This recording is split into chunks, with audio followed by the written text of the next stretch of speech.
Today's podcast is with the man, Jojo Joyner. Joe and I have been teammates on the Unicorns since 2016. So teammates for 16 and 17, and then 2018, he became a coach for the Unicorns. He's been the Unicorns receiving coach up until this year, 2022.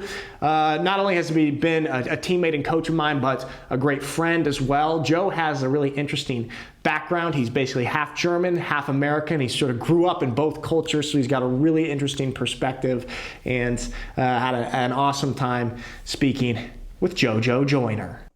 We got this right here. Now, you've seen Joe Rogan? I have, yeah. So you got to keep this. You got to keep this sucker about a fist away. Close to the mouth. Yep, yes, right sir. there, basically just like that. Okay. All right.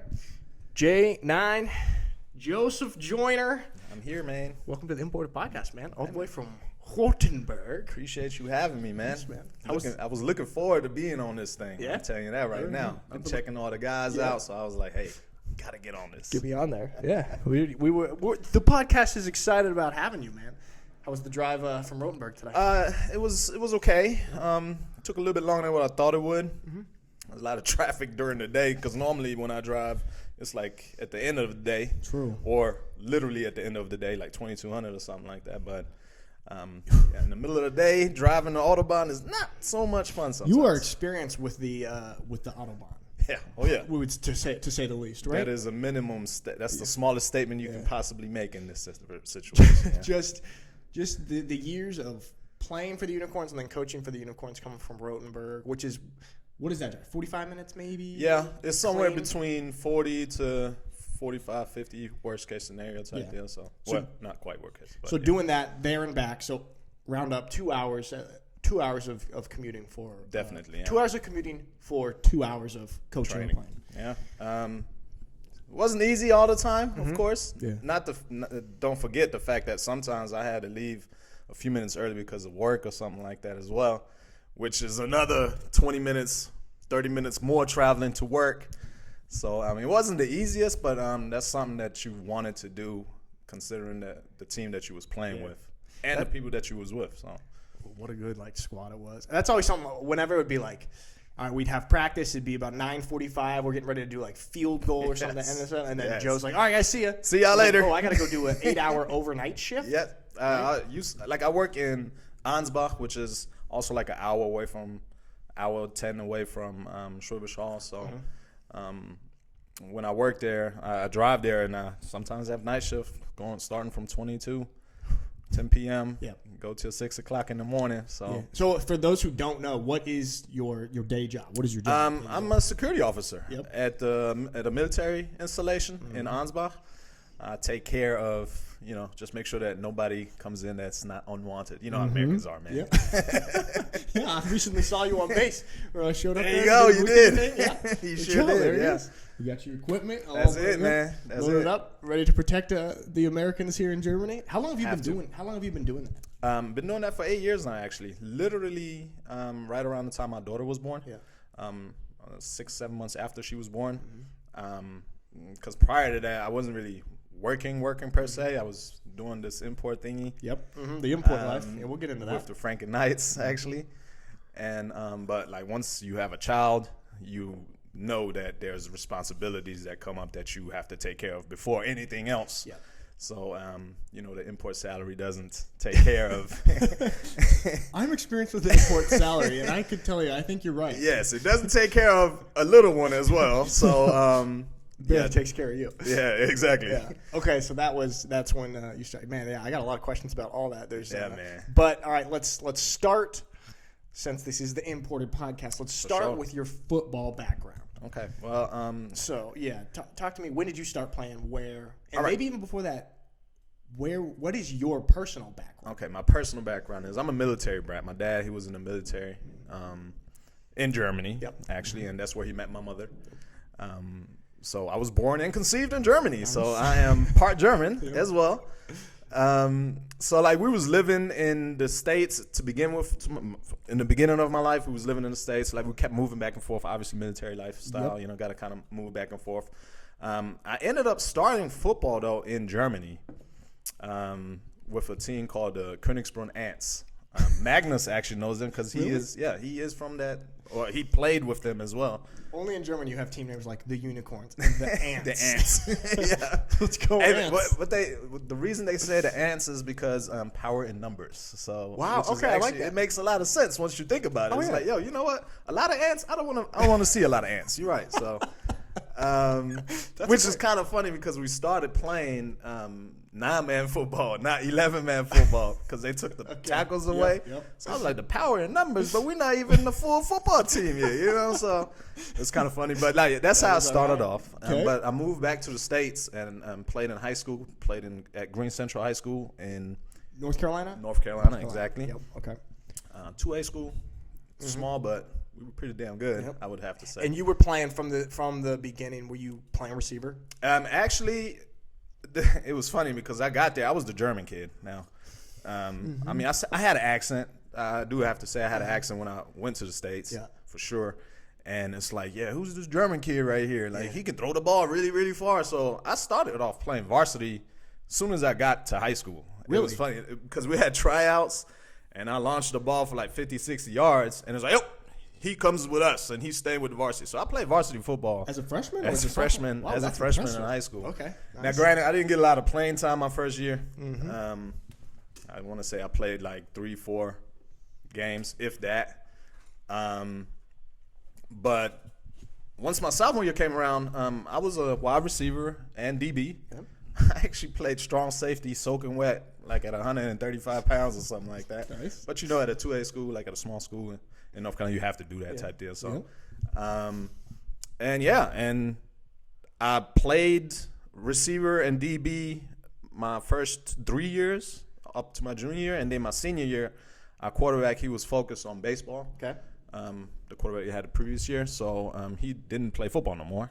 So it was like, hey, Jojo, remember when in freshman year you was throwing the ball 60, 70 yards type deal? So can you, 60, not 70, but can you play quarterback now? Yep. And I was like, sure. I mean, anything you can for the team type deal. And sure enough, I became the conference player of the year that year. Really? We won the conference championship. Damn, I didn't know that. So, it worked out pretty well. What kind of quarterback? Were you a dual threat quarterback? I was definitely more a running quarterback than anything else. But I did have my, 700, 800, 900 yards passing. Yep. So it worked out well. Yep. But again, we had a really, really great high school team that year. We lost our very first game to a upper level team, a 4A team. Oh yeah. And then we lost the semifinal for the state championship to the eventual state champion, I think it was. So you made it to the semis. That's pretty good. Not bad. Sadly, it didn't work, but we won everything in between. So it was 11-game win streak in between, 12-game win streak in between. So man, yeah. So then college. College. Yep. What is your college football experience? I went to Guilford College, also in North Carolina. Okay. The Division III school. Yep. It's funny. My first year, I came in as a receiver, or they wanted me to be a receiver, so I was like, that's fine with me. I love receiver. That was my initial thing anyway. My dad was a receiver, so that was something I always wanted to do. And practice, our red and or maroon and white scrimmage. Yeah. I go up for a very high thrown pass that I know I wasn't gonna catch, but you're trying to impress the coaches. Yeah, I know this. And the starting safety, who was the junior at that year, came and took my legs out, and I came down and broke my arm. Oh God! This is the beginning of the season, so I was out for my freshman year basically. Was this in fall camp as a freshman year fall camp? Or basically? Yeah. In the first camp of the season. Yep. And that was it for me that year, obviously. Nice.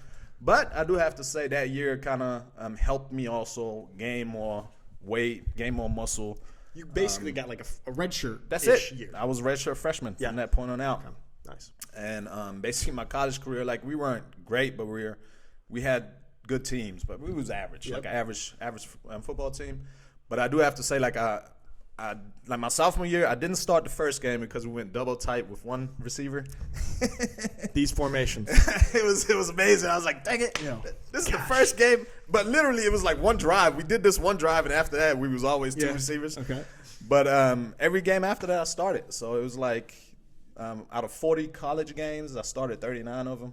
Wow. Which was really good. Impressive. I want to say I'm still in the top 10 of most receiver categories.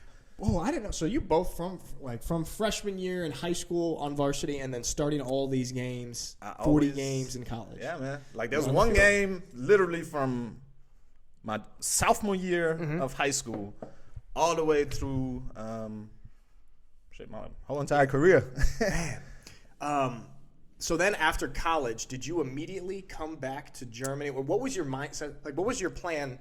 Did you plan on moving back to Germany despite football, or did football bring you back? It was football brought me back. Okay. Coach Holtzinger. Holtzy. Okay. He was with the Franken Knights at that point in time. He was the recruiting guy, basically. Okay. And he hit me up, I remember, right after my senior year. Okay. And actually, I had also talked to somebody from the Vienna Vikings right after my senior year. Okay. However, I was like, you know what? Like, sounds good, but at the same time, I kind of want to establish my foot in the working world in the United States, you know. So, and I was like assistant store manager for AT&T, a cell phone company. Nice. And I figured, you know what? Like, let me work on this first before I even think about anything like this, you know. But you know how it is, man. That itch, boy, that itch.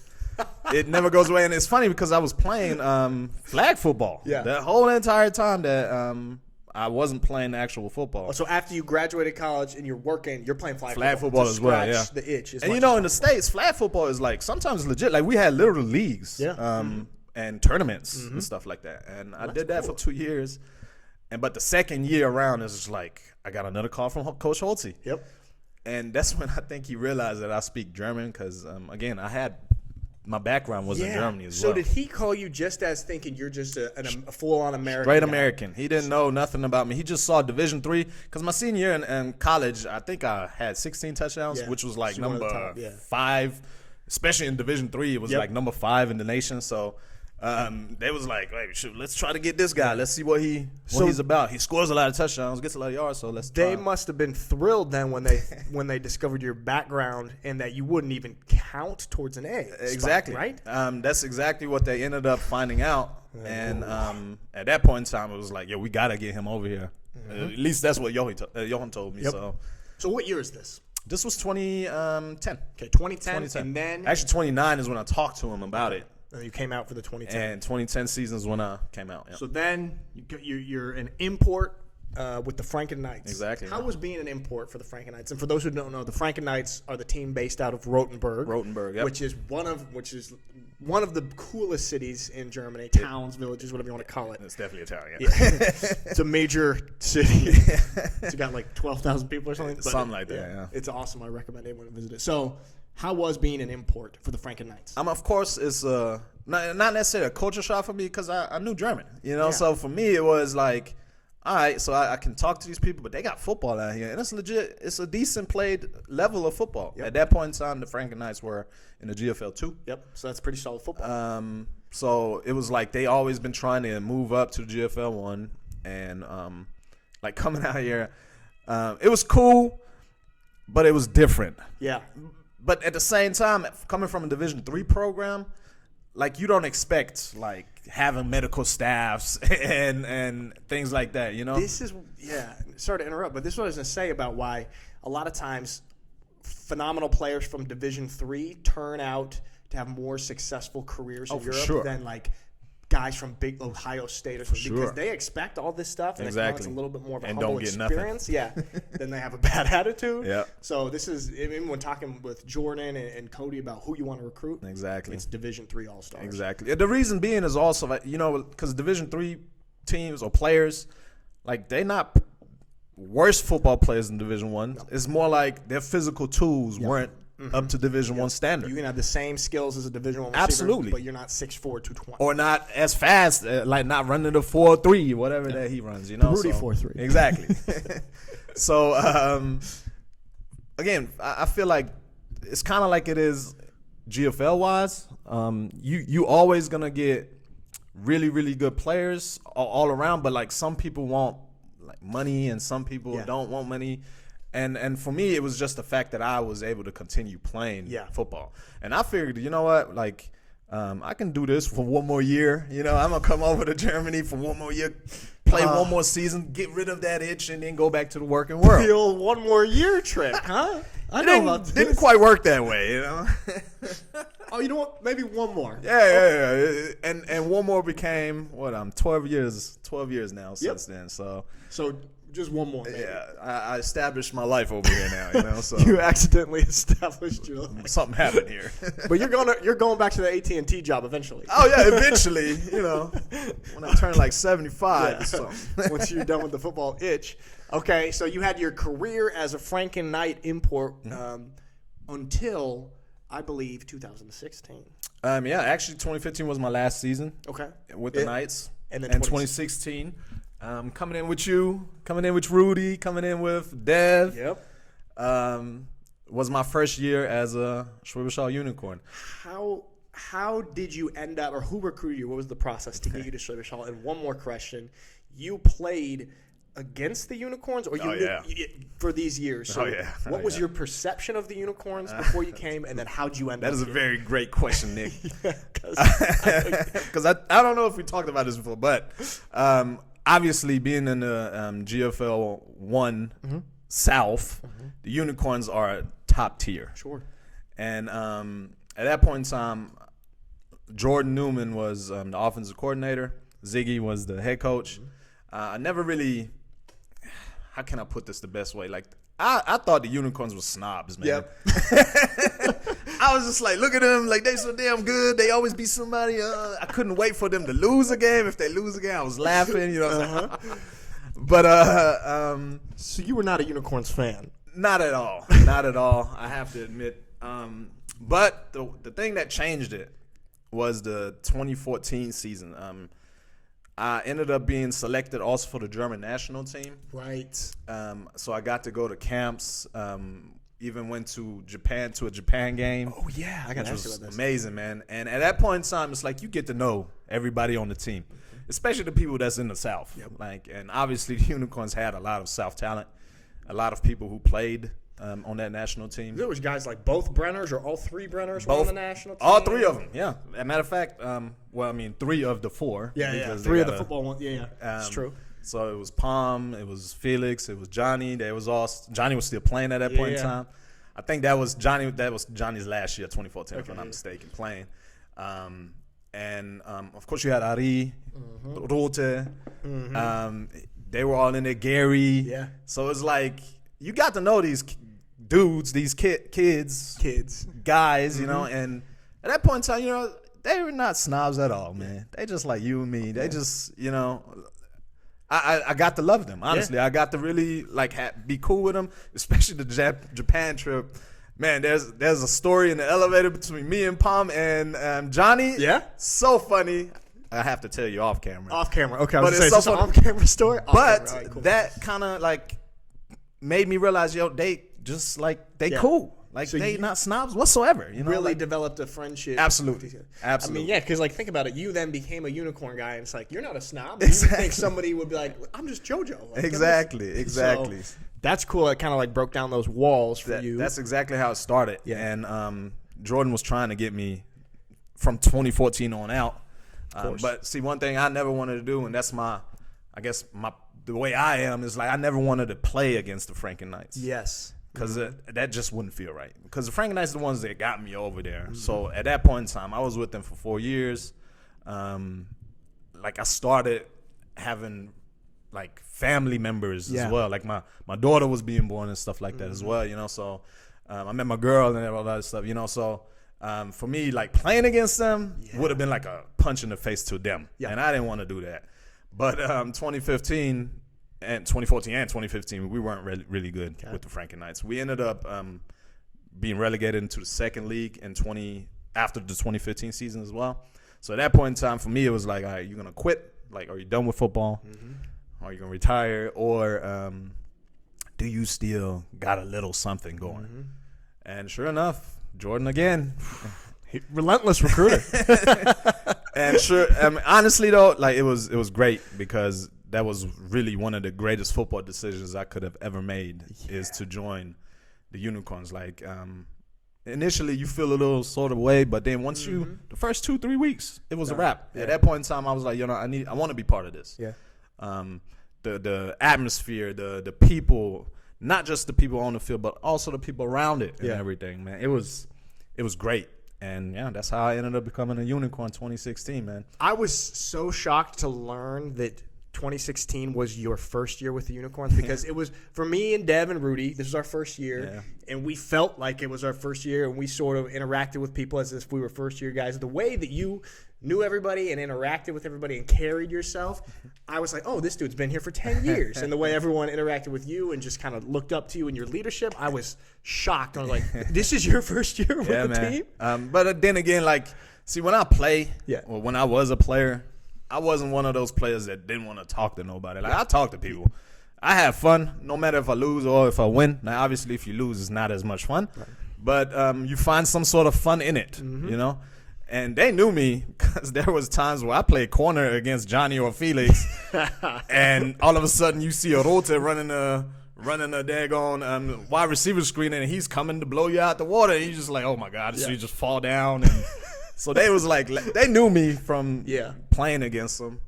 And that was one thing that kind of, you know, made it easier because I got to talk to them prior. Yeah. You know, so it was just such a smooth transition, just fit right away. And that 2016, that was a cool year. So our first year. This is like my first experience with German football. I remember we did at the end of 2016. I did your interview for Unicorn Town. Sure did, yeah. At the stadium. Yep. We ended up losing that year, right? Sadly. Two losses that year. Swarco? The Swarco game. Oh, my God. That was brutal. that was horrible. And then, the German Bowl, which honestly that made me realize, I need to play at least one more year at that point in time. So then you came back for 2017. 2017. And then we won. And then you got this. It was amazing, man. I'm telling you right now, like that was one thing. Again, the body, you know, at that point in time, like 2017, I am 33, 34, something like that. Okay. So like my body, man, it's like we talking about 22 years prior of football experience, you know. It's just like your body is just not there where it needs to be, put it that way. So like I was limping, like especially my Achilles, man.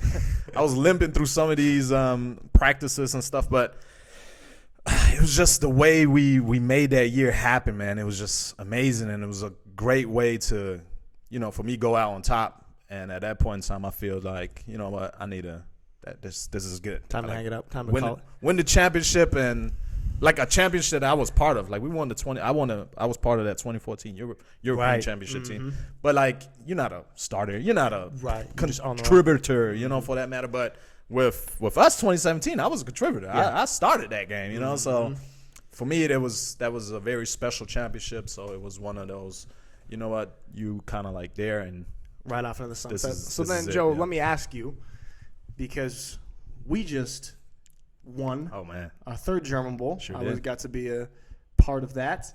Sure did. And, you know, I'm getting up there in age, and I'm flirting with the idea of retirement. From your perspective, you go out on top. You feel satisfied with this football year career. Do you still have the itch to play? Do you feel – was it a difficult decision for you to call it at that point? I just want to throw out the way it happened. Yeah. It was like German Bowl championship, we in Berlin, getting on the bus. That was so fun. I'm sitting behind Jordan. Jordan turns around and he said, hey, so now that you won the championship, now you can be a coach, right? He already started recruiting. So that's kind of how it started. And, you know, like at that point in time, I wasn't really truly thinking about it, you know, but like I was like, yo, hold on, man. Can I enjoy this real quick? That's so funny. But he was right. Yeah. I mean, I knew it as well from a body standpoint as well. So now, as far as the itch, man, I still got that all the way into 2019. Yeah. Like, it doesn't truly leave. Like, you always want to compete. But now, the difference between any other sport, in my opinion, almost any other sport, is like football, man. It is so physical, man. Yeah. Like, it is so physical where you can't just say, I'm going to continue playing and ignore the ailments that you have on your body, bro. That is just not going to work. Like, for instance, I still play basketball. I play basketball now. I play basketball with a club team. And, like, I'm still playing with 19, 20-year-olds, 22-year-olds. But I couldn't imagine playing with guys who's 19, 20, 22 years old in American football with actual pads on going full speed. Yeah. Because I know something's gonna break. I'm pretty sure. The like lifespan of playing football. Is for small. sure. It is. You can't do that forever. And that's the thing. Like, if you come to a point, that's how it was for me. When you come to a point where you just literally have to listen to your body, man. Yes, it's gonna hurt. Yeah. Yes, the itch is still gonna be there. It ain't really gonna go away, but at the same time, you're gonna be content. Yeah. With that's how it was for me. I was content with where I left it. That's sort of where I'm at. I'm like, man, that is a textbook, beautiful ending. I saw the interviews that you had with Cody and Riley as well, and like I'm gonna put this in your hand. Like, it's literally like, do you feel like you given everything that you have to the sport so far? And if that's the case, and you feel like you don't want those injuries no more, then it's okay to walk away, man. Yeah. But it's not. I mean, again, it's not necessarily walking away, because I mean, you can still be a part of the game, and that's one reason why I became a coach, because I couldn't see myself not being involved in football. Period. Yeah. I had to do something football related and still be around the guys and stuff like that. Absolutely, and that's for sure where I'd be if I end the playing career, is to be involved, because it's such a camaraderie and brotherhood, and something that's so valuable to us as like young men, and really to anybody, to have that connection with a team. It's something that people don't understand that. It's if like, you don't have it, you don't understand. Yeah, and I lost it after I finished college. I thought I was done. Went to film school, didn't play football for this 1 year, and I was like, man, I feel a hole. Yeah. Oh yeah. What is this? That's exactly how it was after I graduated from college. Yeah. Like, that's the main reason I did what I did. It's like, there was a hole, man. Like, yes, I was playing flag football. It wasn't the same. And I felt I still had something left. Yeah. So when I had that opportunity again, 1 year, let's try it out, and whatever. Look at you now. It went a little bit longer. Yeah. Okay. So that's good to hear, though. I like that. I like what you said. Like, you feel like you've given everything, and I mean, so it's. Yeah. This is gonna be a recurrent theme, I'm pretty sure, in this podcast. Okay, but go for all good things have to come to an end, man. That's a great point. And that is one thing that I've realized in life, that no matter how much you don't want it to end, eventually it's gonna come to an end. That's a great point. But that doesn't mean that you have to feel sad about it. But it's also like, it's a smiling point. Like, I'm happy that I did what I did. I'm happy where I'm at right now. You know, so. Man, that's some good advice from wise Jojo Joyner. Thanks, man. I appreciate the wisdom, man. I appreciate the wisdom. Okay, so we talked a little bit about your football background and everything, but what I want to touch back on is sort of your personal background, and like, when you mentioned when you came to the States and you were the kid with the accent. So you grew up bilingual, or you grew up bilingual? Absolutely. Father speaking. My dad was speaking English. My mom was speaking German. German. And did you, for the first how many years did you live in Germany? All right, so it was like a back and forth thing. Like, I was born, we stayed in Germany for like a year and a half. My brother was born, so we moved back to the States until I was 5. Okay. Yeah, something like that. Now, my mom passed away when I was 5 years old. Yeah. But we ended up moving back to Germany because my dad's support system was in Germany. Okay. Because over those years that he was here, he built his support system in Germany, around the Munich area. And so I went to kindergarten and early schooling in Germany. Yeah. And but once I hit 9th grade, is when we moved back to the States. Okay. So a lot of these formative years, back and forth. And some of these school years. So you went to school with German children and only spoke German there, with and them. English at home with your dad. Absolutely, yeah. So then, I mean, it's hard to put a finger on it maybe at this age, like in 9th grade. Do you feel American or do you feel German at this point? That's a tough one, because honestly, in 9th grade, I didn't like the move I didn't like it when we moved back to the States. Yeah. I have to admit. Yeah, okay. Just because, like, my friends, like, I'm in 9th grade. I'm, 14, 15 years old, something like that. So, I mean, I want to stay with my friends. This is my friends. But at the same time, I understood why we did move back, because my dad had a better job opportunity in the States, you know. And that's one thing also, like, my entire life, especially my early life, I think all the way up until I was in college, I moved around every 4 to 5 years. Really? Yeah. This is like the military. This is military. Stuff. Yeah, the military. You know, so like, it's like you, no matter where you are, you never really got settled. But at that point in time, I felt like I was getting settled, you know. Yeah. And when you turn 14, 15, you starting to develop your own mind. And but again, it was a great thing that I did end up going to the States and going through high school, getting that experience as well. And then once I got through high school, I felt like full American almost. Yeah. You know, because like you was just there. Like, of course, I still have my German background, but I felt like, all right, once I hit 18 years old and I'm in America, I'm an American. Yep. You know. And but now I'm to a point where it's just I'm happy to be both. Yeah. Like I have the best of both worlds is what I say. That's what I always say. So yeah. Man, I think that's so cool. I really think, because obviously, it makes sense when you're 9th grade, 14 years old, you'll be, just, I care about my friends. Exactly.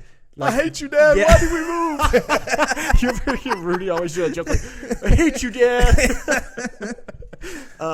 But like the way that it has formed you as a human being now is so cool. And I know we know a handful of these type of people with dual backgrounds, sort of, but it is a rare thing. It's absolutely super unique.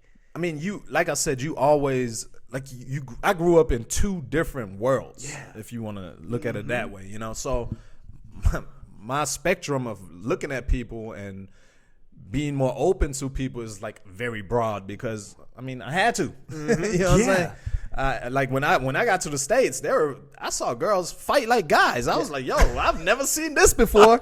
But like, like I was open to it. It's like, oh, okay. All right, don't talk junk to her. Yeah. She will punch you in your face. So but like even the things in Germany where I saw Mitch talk about the Kaufland story. Oh, where yeah. He had to bag his own groceries and stuff. It's like shocking. In the States, I mean, yes, they bag it for you, but in Germany, I knew that, So for me, it wasn't that big of a deal. Yeah, man, that's the thing. That's what's so cool. And I want to ask, like, what were some of the things you just said? You had a little bit of shock when you came to the States in 9th grade. What were some other things that you gotten used to the German way of that kind of threw you off? Maybe culture shocks for the States. Let me see. Culture shocks for the States. I mean, not necessarily a shock, but it's more like I found it to be really great, like the way the States like make sure that you are into sports. Yeah. Like in the States, football or any sport for that matter goes kind of through school. Yep. Like you go to school, do your school stuff, and then afterwards you do your extracurricular activities like sports, football, whatever it is in that season that you do. In Germany, it's all clubs. Yeah. So I was kind of like more used to the club system. Yeah. So when I got to the States, I was like, yo, this is amazing. Yeah. Like, because I was a sports guy. And I was like, yo, look, I don't even have to go nowhere. I stay in school and then continue to play football the rest of the day. So my dad just needed to pick me up somewhere around 6, 7 o'clock. This is so cool. So that was one of the greater things. Negative things, honestly, I couldn't really tell you. Yeah. It was just obviously the language was a little different. Like I had to get used to the North Carolina accent. Yeah, this is I mean, it's a country accent, But once you get used to all that, which it doesn't take long. I mean, at that age, you adjust quick. I mean, you have to. Yeah. I feel. Do you? Because I've seen you we're having conversation. I can't think of a great example right now, but where you're able to tap into both perspectives on something. Like, well, yeah, the American side of me, I see this, and this is the American perspective. But hey, the German perspective is this. This is how you look at this. Oh, for sure. In football, especially, man. And in football, you have people. I mean, it's just like Americans. They don't have like when you coach. Coaching is a perfect example. Okay. Like if I tell a guy to, like get their ish together. You know what I'm saying? Mm-hmm. So like. They wouldn't catch no types of feelings. Right. That's not fair. If I tell an American that. Now, if I tell a German that, he might be like, yo, why are you talking to me like that? It's like, no, like I'm trying to get you to, get your fire going. Yeah. That's not nothing negative, but it's like things like that. But at the same time, I just know how to, me personally, I know how to like, okay, this is the guy I need to talk to like this. Yep. And this is the guy I need to talk to like that. So. It's a great point. I mean, it gives you get like these social skills of how to maneuver society. For sure. Depending on who you're interacting with. Exactly. Man. And and it's funny because during my college years, I was also a bartender. And that helped so much. Because you have people that, just different type of attitudes. Yeah. But you have to learn how to talk to people. And, I mean, that with the fact that I was bilingual and everything, it just helped. That's so cool. I love that. So with language now, do you feel equally comfortable with German and English? Absolutely. Yeah. Yeah. Do you? Just depends on who I'm talking to. Yeah. So do you think in the language like you're thinking in English right now? Most of the time, I do have to say it's like, if I have to literally say which language do I think most, it's English. Okay. Like it is. I sometimes catch myself thinking, or like when I count, I sometimes catch myself like I'm talking to a German, but I'm counting in English, or vice versa. I'm looking at something in English, but then I'm counting in German. Like I catch myself sometimes, and it's funny because I chuckle to myself, and people look at me like, "Why is he chuckling right now?" But, Oh, it looks like a psycho. yeah, but two conversations you're in. it just depends. Yeah. It just depends on the situation, the mood I'm in, I suppose. But I do feel most of the time I do think in English. Yeah. Do you dream in German or English, or back and forth? It's back and forth, man. It just depends. But again, it's the same way as thinking. I want to say it's like 60% English, 40% German.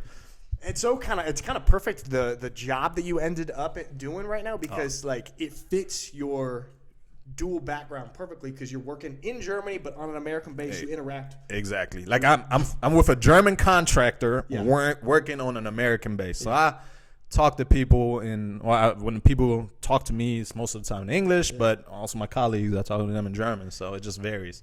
You're an absolute cultural expert. Yeah, pretty much in this category. It's funny. The other day, somebody drove through the gate, and he actually watched Unicorn Town, man. Oh, for real? He was like, "Hey, Jojo," and I was like, "Yo, who are you? He knew you. How do you know my name?" Oh, bro, I saw you in Unicorn Town. That movie is amazing, man. Y'all did a great job with this. By the way, so he means you did a great job with this. Go. And it was just funny. It was like, yo, okay, I appreciate it. It was an American guy. I want to say he got his family to watch it as well, and so it's. I love that. It's both, I guess. Yeah, I love that. So, with you transition from player into coaching, right? 2018. Yeah, 2018. So you've been a coach now. You're the wide receiver. You've been the wide receiver coach. Correct. Yeah.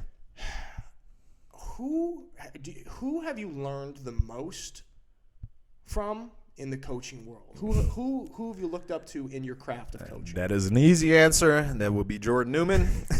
Couch Newman. And just because it's funny, I don't think most people don't know. Me and Jordan, age-wise, are damn near the same. He's 3 months older than me. That's it.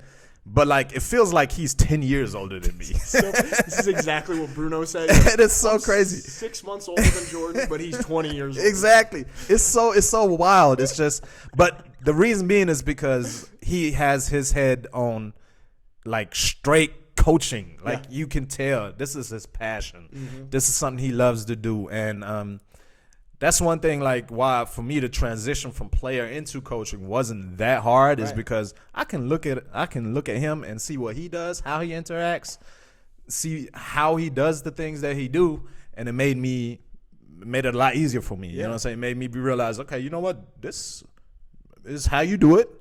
And if you continue to do it this way, you can continue being at a high level. And Jordan does his stuff at a very, very high level. Man. Absolutely. I mean, this is Jordan can easily be any type of college. Honestly, I believe he can be a pro coach. Yep. Easy.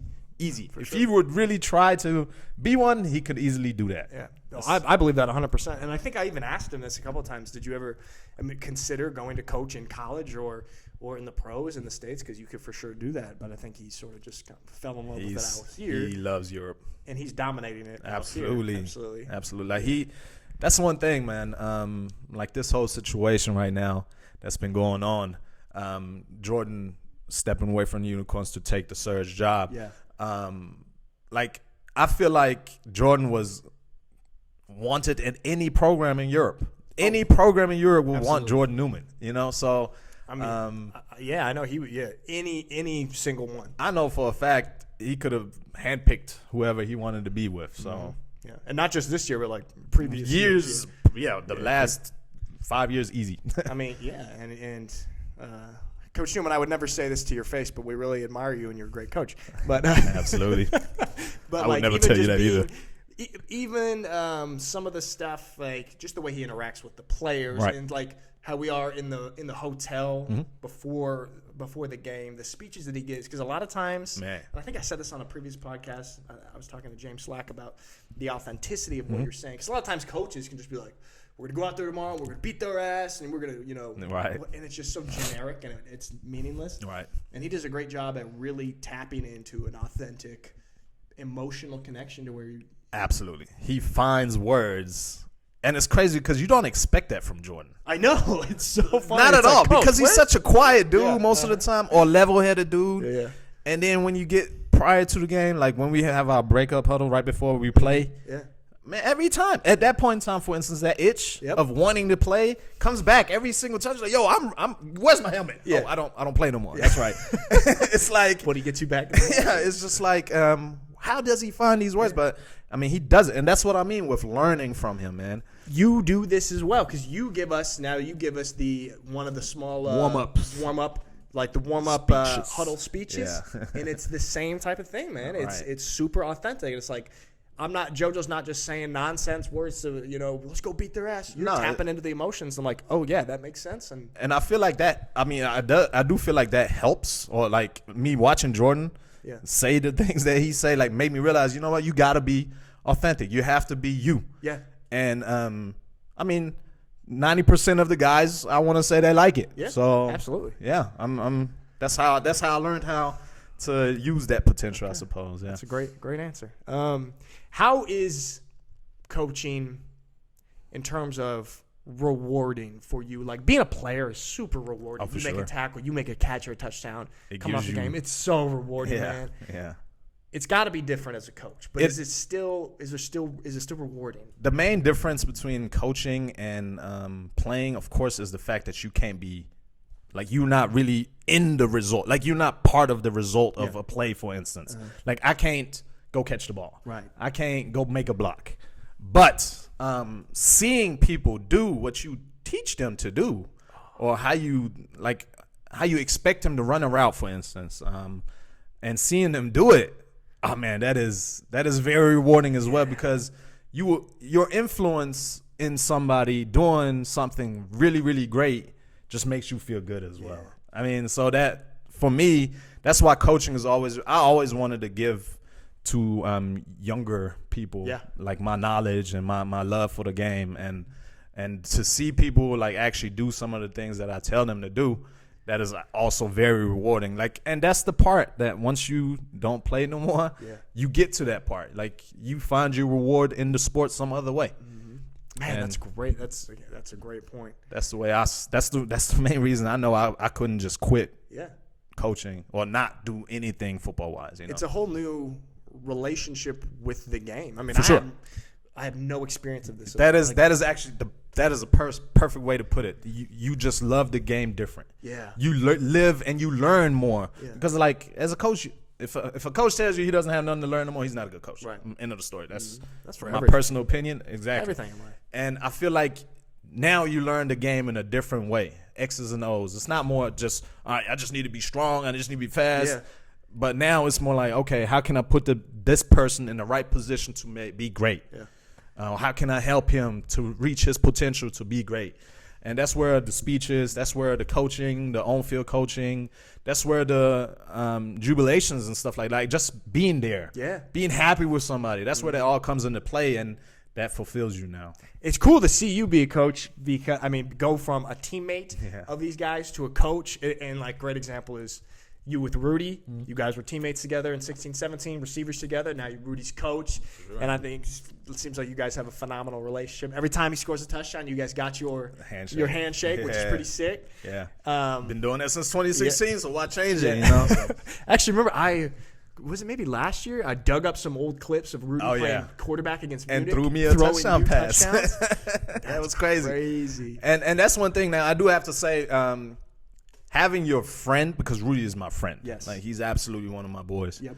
And having him, like, coaching him, that was another way of figuring out how to properly do that, because you don't want to yell at your friend. Right. Like, it's tough to yell at your friend, but there are some times where you have to be more stern with them. And I want to say Rudy and I have that relationship where we appreciated that, especially over the last 4 years when I was his coach, that even though, like, when I told him something and when I was mad, whenever that does happen a little bit, he understood, and vice versa. Like when he was upset, because you know how Rudy gets sometimes. Love you, Rudy. I love you, Rudy, but we know how you get sometimes. You know, he gets this. I don't want to talk to nobody, but at the same time, I understood. You know what I'm saying? So whereas another coach might not would have taken it that way, you know. So that rapport me and him had is amazing, and it worked out pretty well, I'd say. Yeah, it worked out great. It was awesome to see that, like, sort of as a part of it, as a part of the team, but from the outside as well. Like you got, of course, you have your big brotherhood with the team, but then within the team, there's also little pockets of extra special camaraderie. Yes, sir. Within positions and friends, and it was really cool to see this. Yeah, man. I love that. All right, so we talked about your stint with the Unicorns. Yeah, man. It has recently come to an end. That is correct. Yep. I have informed the team that this coming season I will not be taking part of the Unicorns. Yeah. That's where I'm at right now. How do you feel about that? Smiling, but also sad, of course. I mean, we had a great run, man. Like, it's so funny. I looked at the last week, I think. I looked at it. We played I was part of the Unicorns for 100 games exactly. Really? Wow, that's amazing. And the record was 96-4. Think about that for a second. We set the record of all-time German teams in any sport for most wins in a row. We had 50 wins in a row. 50. Could have been 51. Sadly, we lost it. Damn championship. Damn it. But whatever. Actually, it would have been more at that point in time because we would have went through like the South again. 70 or something. Yeah. Now, just thinking back at that, you know, like again, I couldn't have asked for a better experience football-wise. Right. Again, it's not just the wins and losses, but it's also the camaraderie we had as a team, especially this past season, man. I mean, I love everybody that I ever played with. I have some sort of rapport with still most of my from high school all the way to now. Yep. But now I do have to say this last year's team, especially that night and them days before the German Bowl, it couldn't. There's nothing that can top that for me, football wise, and camaraderie wise in a football team, because we were so tight knit, man. I mean, it was from top to bottom, from head coach all the way down to the last man on the roster. It was everybody was so in sync with each other, which made us basically dominate that German Bowl in a sense, you know, and. You know, that whole experience was for me was a great ending to the saga of the Unicorns, to be real with you. I mean, we won the CEFL Bowl and again won the German Bowl a third time, and for me it was it got to a point where, like, obviously the regular season is a drag. Yep. Yeah, of course. We've talked about this plenty of times, just because. I mean, we were a really great team. Yeah.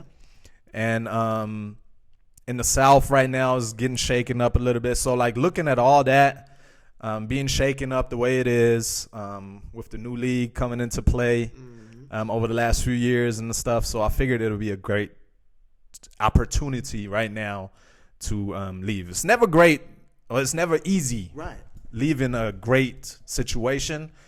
But at the same time, sometimes it's necessary, man. Like, I feel like there's a new fire in me right now. You know, even though I left, and even though I'm sad at the same time, looking at the new opportunity that I'm hopefully part of soon, that it will be something really good. Yeah. That's, I mean, great way to put it. It's like, it's bittersweet. And just what you said earlier, everything comes to an end. For Good sure. things and bad things. Nothing is permanent. That's it. And that's the thing. Like, even though it came to an end, doesn't mean that it wasn't great. Yeah. But you just look at it back now, and it's a chapter in your life. And for people to, you know, like, there's gonna be some people that's gonna be upset. I know for a fact. Yeah. I've seen it now these last few weeks with the guys that's been leaving. You know, but like, people don't understand that this is a choice. Like, we doing something that we love to do as a choice. Yeah. So who are you to say that you're not part of or you're not really a unicorn guy if you leave. And so changes happen every single year, man. Yeah. Every day, every second, in all matters of life, you know. So for those people that's upset right now, I understand. I get it. God knows I do. But at the same time, don't wish ill upon people, you know, like. Yeah, man. This whole, the grass is green on the other side, like, nah, that's not even it. Yeah. It's just a different experience or a different chance that you're looking forward to right now, you know? Like, from my perspective, it's just, of course, bittersweet, but I like lean more to how grateful I am for what has happened and for what guys like you and Jordan and Cody and Johnny have done for the Unicorns and been a part of. These rings right here, all of the amazing memories. And getting 2 more. Yeah. Oh, yeah, we're getting 2 more. Yes, and the value added to the program that will last forever. Man. For sure. Because the Unicorns will always have these championships. And that's another thing. Like, I truly believe the Unicorns is going to recover from this as well. Yeah, absolutely. Now, is it going to be a team that's going to win 50 straight teams? I don't think so necessarily, but prove me wrong. Right. You know? So it's not the end of the Unicorns. It's the end of a certain era in the Unicorns' history. So, again, people are going to be okay. Everybody's going to be calm and collected coming a year from now. Yeah, for sure. Most of the people is not even going to be mad no more. And even if there are still people that's going to be upset, it's okay. I understand. There's one thing that I've learned from being a YouTuber is you can never please everybody. That's the point, man. You can never please everybody. You always get some angry comments. Exactly. And we both know the hands that the Unicorns in with, like, Christian Rote and for sure. Brenner. It's like, come on. That's the thing, man. They are in a perfect position to continue success. Yep, absolutely. It's gonna be a different type of success for sure, but I'm pretty sure they're gonna be okay doing what they're gonna be doing. Absolutely. So then, let's talk a little bit about the new league, the ELF, European League of Football. What is your opinion on the league? When the league first came out, I was a little split into, like, I really believe the idea behind franchising and making this league, trying to make it more professional, was really, really, really great. I was hoping more so that they was trying to use that concept that they're using to use it on the German Football League. Because in my opinion, that would have been a great way of starting off professionally, really, to get football going in in Germany, especially. But, okay, whoever was in charge with the German Football League didn't seem to have that same ambition, I guess, that most of us players and coaches all around the league have. So that's a nice way of putting it. You're a diplomat. The person who in charge with the ELF, Mr. Azume, he decided to make this a European-wide thing. And honestly, I mean, it's been only going up from here on out. Like, first year, I'd say that was a little bit underneath the GFL. Yeah. Not only playing-wise, like, because, I mean, they took some teams from the GFL and added new teams here and there, but also I felt like view-wise, like social media-wise and stuff. But, like, that's how it was in the beginning. But now, once the year kept going, their social media or their presence in the world, for that matter, not necessarily presence just in football, but presence to the outside world, got bigger and bigger, whereas ours, and as the GFLs, didn't. Right. And come year 2, like this past season, they definitely overtook that. They took over the social media presence. The fact that they're doing unison things across the whole entire league. That's the problem that I have with the GFL. It's just like, sadly, every team is on their own. Yeah. And the Unicorns, we did a great job. Unicorns with were that. top notch with this. Without a doubt. Yeah, so it's frustrating to see other aspects of the league not be at the taking that. Stand. Yeah, like not even like seeing that and stuff. And then that was just so frustrating. Yeah.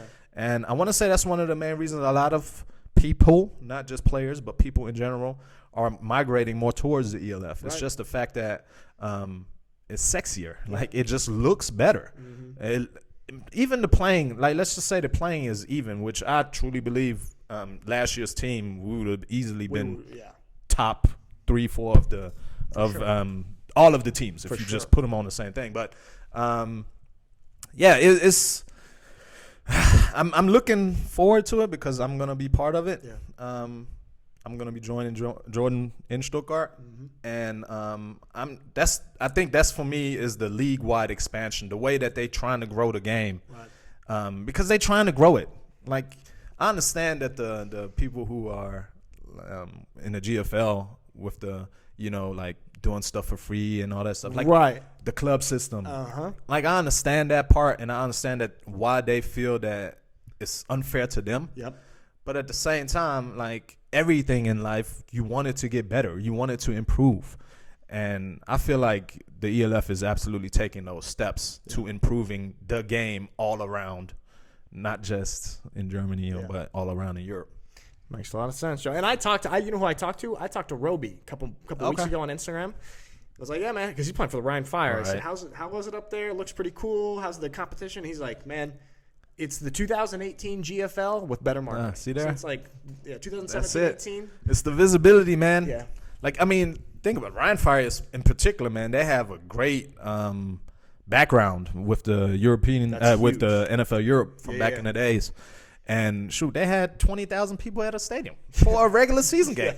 We had 9,000 people for the German Bowl. Like, it's like situations like that. Or you, as a champion, get celebrated in the corner of the daggone end zone. Like, I felt disrespected, honestly. Yep. And honestly, that right there made me realize, like, you know what? Like, is there something better? Like, made me realize I'm looking for something better. Right. Absolutely. And and the ELF is a shiny coin. And if I'm able to touch that shiny coin and it continues to stay shiny, then why not try it? You see what I'm saying? I like this metaphor right here. Get a little glimpse of that shiny coin. No, I'm with you 100% on all of those. And I mean, I'm really excited for everybody that's joining the surge, because I like so many of these are my people. Yeah. Like this crew that I've been with. I mean, it's a lot of people coming, or it's a lot of people leaving, of course, the Unicorns, but like it's not just the Surge. Don't forget that there's other teams that's in the area, like Frankfurt, like Munich, new franchise, that's going to also grab some players here and there. But again, if you have great competition and great players, like eventually somebody's going to come and try to take them off of you in some capacity. I mean, we've done it as the Unicorns for the last year. My point exactly. Like, that's one thing, actually, I talked to my lady the other day. It's like, she was saying, like the Unicorns been doing what's going on now for years and years. We did it like with you. That's exactly. So it's just like now it's happening to them. Of course, it's going to be a little different now, but, I mean, it's part of life. Yeah, part of life. I'm starting a new segment here. You're the first one. I just want to ask you a couple questions that really have nothing to do with football and stuff. For sure. Just sort of life questions. Do it. Let's do it. What is something about yourself that you are proud of? Ooh, something about myself that I am proud of. I tend to always be in a good mood, even when I'm not in a good mood. But like, I don't want to when I'm not in a good mood, I don't want to drag anybody else down for that matter. So I try to still be in a good mood. Just like the other day, we had a basketball game. We lost that game, sadly. Yeah. And while I was showering, somebody said, "Jojo, why are you always in a good mood? Like, how is it? We just lost by 10 points. How is it that you're in a good mood now?" And I was like, you know what? I feel like there's no reason to be in a bad mood because there's too many bad things in this world as is. So I try to stay positive. I try to stay happy-go-lucky most of the time. And I want to say that's one thing I tend to do. I love that, man, and that's so true. You are always good vibes. I'm trying to stay good vibes, and I'm definitely proud of that because it's no point of being angry all the time. That's a great answer, man. I love that. And I've experienced it, man. Every time I see you, you got a big smile. No matter what the situation. That's me, man. Vibes. That's J9. That's me. All right. I've seen too many negative things already, so there's no point of dragging other people down. Yeah, man. You're bringing light to the world. I love it. For sure. All right. What is something that you have changed your mind about? I always think, so many people get stuck in their ways on stuff and refuse to change their mind. Have you changed your mind? Can you think of anything you've changed your mind about? Well, I mean, going back to the whole unicorn thing, like when I thought that they were all snobs and stuff like that. But I realized you should not judge a book by its cover, I suppose. Mm-hmm. So get to learn people before you truly make statements about them. Yeah. Like another thing that I've been reading the last few weeks is like Jordan is going to search for cash. Like, no, I hate that, man. Absolutely nonsense. Yeah. Like these folks that say stuff like that, they literally need to get to learn the reasoning behind why people do what they do. And that's one thing I want to say. I changed my mind. Like I used to judge a book by its cover, I suppose. But once you get to know people, that changes, and you stop doing that. So that's one thing I know I definitely stopped doing. That's awesome. That's a great one. Okay, and last question I got for you. Mm-hmm. What is a piece of advice that you would give to 18-year-old JoJo? Ooh, oh, that's a tough one, man. Yeah, that's a hard one. Don't doubt your decisions, man. I want to say that's a piece of advice, because again, like I did a lot of decisions over my years that led to different sort of paths and stuff. So that's one thing I would say. Like I love where I'm at right now. Mm-hmm. So no matter what decision that I have coming in front of me, whatever I pick will end up being a good thing. So just don't doubt. I would tell my 18-year-old self, don't doubt. Just do it. Make it happen. That is beautiful. I love that. Yeah. Well, Joseph Joyner, J9. Now, phenomenal time talking to you on the Importer Podcast, man. Had mad fun, man. Yeah, appreciate you having me, man. Thanks for coming, man. Really no doubt. It.